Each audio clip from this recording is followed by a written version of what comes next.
So yesterday I shot a very short and what should have been a very easy YouTube video, and it turned out to be very difficult for me, and I thought, what's wrong with me? I don't normally have a problem speaking to the camera. It's something that I've done a lot of. When I did Big Brother, we had to do lots of bits to camera, and generally I feel quite comfortable sitting and talking to a camera. But when I was making this video, I was struggling a lot, and it's all down to things in here. Scripts. Scripts completely screw me up, completely throw me off. Now, a basic outline of what the video is about is fine for me, but if I make a big specific script that I've got to read sentence after sentence and deliver specific words, it completely throws me off. And I was filming this video yesterday, and it's on my channel. It's the one, see, I can't even remember what the video is, but that's because it's a specific title. It's the video that I'm talking about, the trap of the poet and the observer, and the trap of the guy who can't remember anything. That's the video I'm talking about. It's only a minute. It's like just over a minute, and I was really struggling to film it, which is just so stupid. But it's down to scripts. So the first attempt that I did it, I had a rigid script, and I was struggling so much, and I was annoyed by the end of it. And then the second time I thought, right, I'm going to look at this script, I'm just going to bullet point it and not be so in depth. And then I just started talking about it naturally with the bullet points, and it all just flowed and it felt natural, and I was making more jokes and it just felt more comfortable. I think the problem with scripts is that when you're really trying to remember something, you're not being natural, you're being sort of stiff and rigid, and you're just thinking next sentence, next word, and there's no room for error. It's like if you think about doing something practical, like a practical thing you just do naturally every day, if you really thought about every single little move, like I've got to do this now this happens, it'll probably mess you up, and something that you can just do easily all the time just becomes a massive pain in the backside.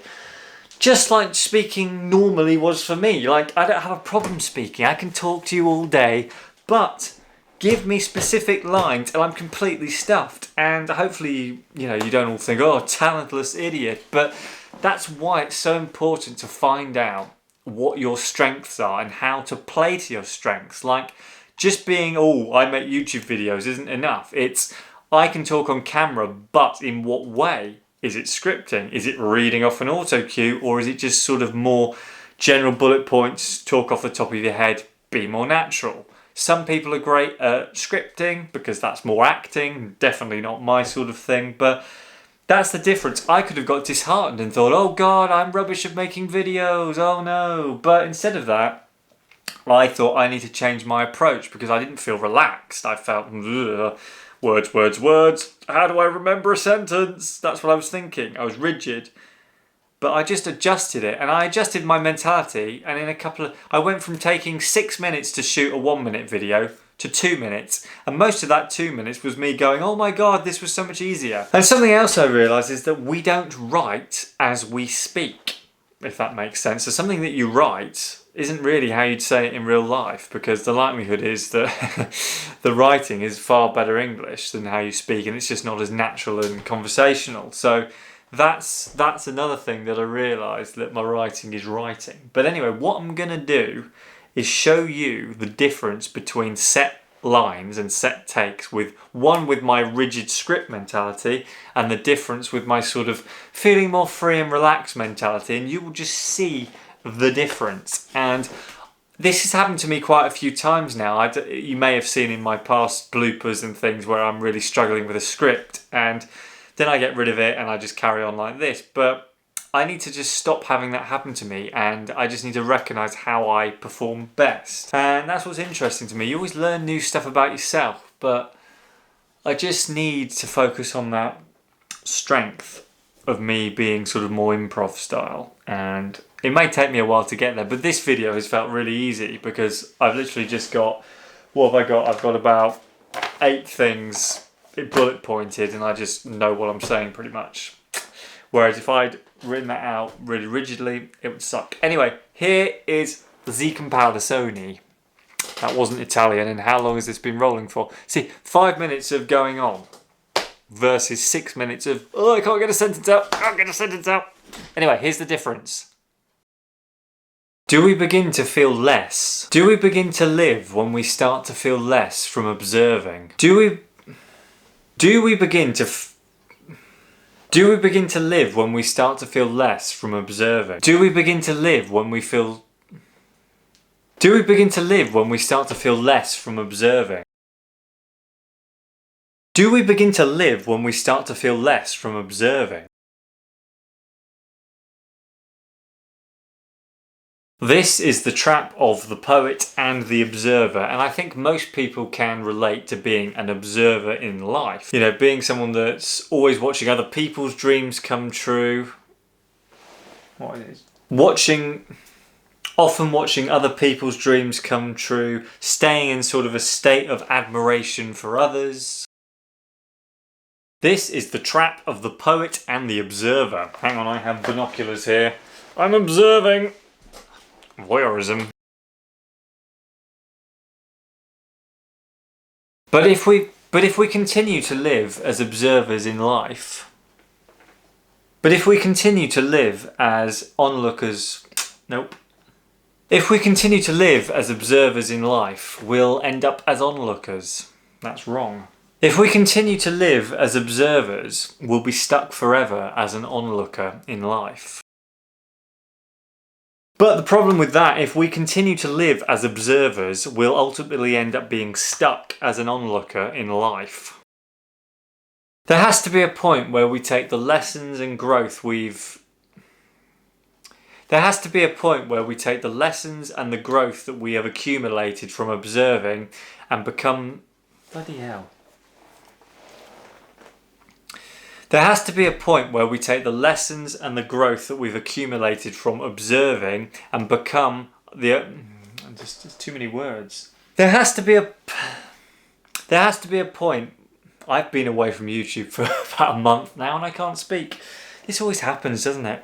There has to be a point where we take the lessons and observation... No.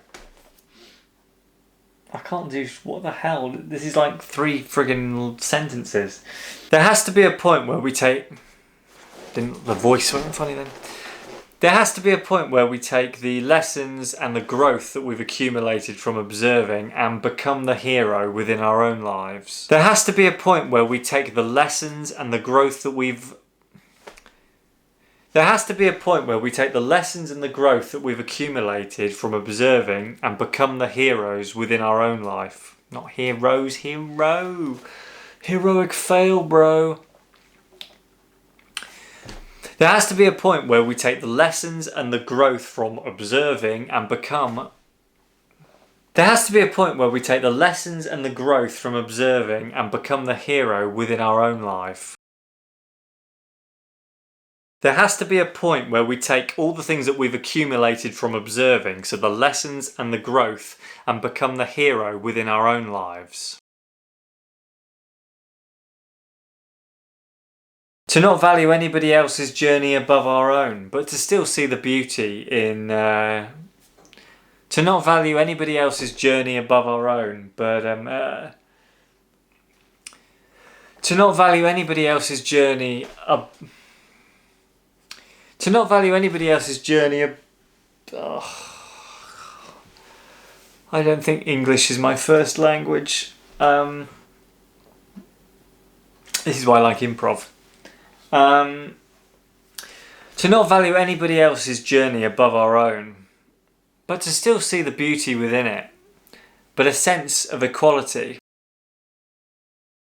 To not value anybody else's journey above our own, so a sense of equality. Now, I've started to have the things that I've always longed for, and not in a materialist... Now, I've started to have the things that I've always longed for, but not in a materialistic sense, more in a positive traits emerging within myself sense. Now, I've started to actually have... Now, I've started to have the things that I've always... Now, I've started to have the things that I've always longed for, What is going on here? This is stupid. Now I'm starting to have the things that I've always longed for, but not in a materialistic sense, in the respect of a desirable traits emerging within myself. I don't know if I like any of that. Now I've started to have the desirable... Nope, I haven't. Now I've started to have some of the things that I've always longed for, and I'm not talking about in a materialistic sense. I'm talking about desirable traits emerging within myself. I've started to become. Now, this is an add-on to the rubbish bloopers clip. All I've done now is just been more relaxed, less trying to be on every single word. And I literally did that in one take. And how long has this been rolling for? 2 minutes, and I basically rolled off the video. Whereas I did it for 6 minutes in a rubbish way because I'm literally just not being... I don't know, it's not inhibitions, it's just sort of being like, oh, I've got to deliver a rigid script. It's dreadful, it's rubbish, it's stupid. Just get your general thoughts down. Go with this. It's just garbage. I'm far better. Just sort of the outline, get the point across. Anyway, back to the video because I need to edit my creepy peepers in.